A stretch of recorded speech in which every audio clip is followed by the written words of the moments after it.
Once I turned myself in, it dawned on me while I was in the holding cell. All I could think about was what a disappointment and letdown that I was to Nellie, and a disappointment to my parents. I'd only been on the streets for 9 months, and here it is, I'm back in federal custody. Didn't even make it a year, and the walls just started to close in on me. I just started to despair. I just started to break down, and I think that even a couple tears may have dropped from my eyes.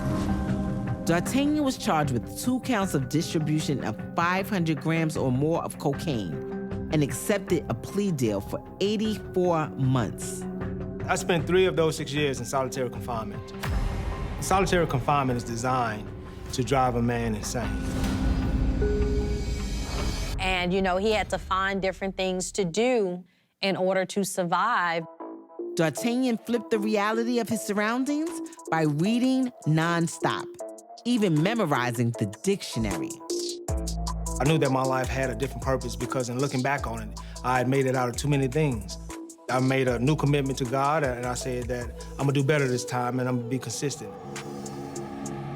Dartanyon served 6 years, and when he came home, he was already hooked up legally. His brother and his sister handed him $20,000. So I came home into entrepreneurship. My family wanted me to have no temptation. They wanted me to have a stable ground. Dartanyon's family had his back. Even his mom came around. I think my mom withheld forgiveness until I was able to prove to her and to my family, to society, that I was done with a criminal lifestyle. Once released, Daw married Nellie, and they had a second child, this time a son. But a few years later, they amicably divorced.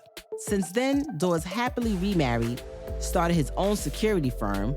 It has a focus on fraud prevention, detection, detainment, and deterrent. Well, you are the expert. We actually have 9 products that have 9 pending patents. And as always, he has another something going on the side, an author. I wanted to capture my life story in my memoir, The Master Identity Thief, for my children, to redirect my legacy. A 2020 run for Congress. And I did not win, but I gave hope and inspiration to many people who had gone through what I had just come through in terms of convicted felons having a second chance in society. And as many other projects in the works as his stints in jail. But this show isn't long enough, so I'll let Daw tell it. My future is bright. My future is blinging without all the jury.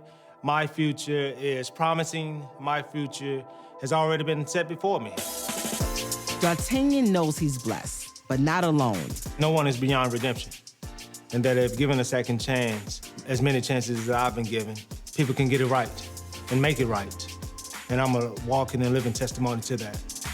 So use Dartanyon's story as a life lesson learned. Be careful what you chase, because in the blink of an eye, anyone can get caught up. And you don't want that. Trust. Hey y'all, it's your boy Caesar, Black Ink CEO. And if you don't know me, the reason why is you ain't subscribed to VH1 YouTube channel. At the end of the day, you already know that's the #1 channel on YouTube. And if you don't got it, I guess you just watching #2.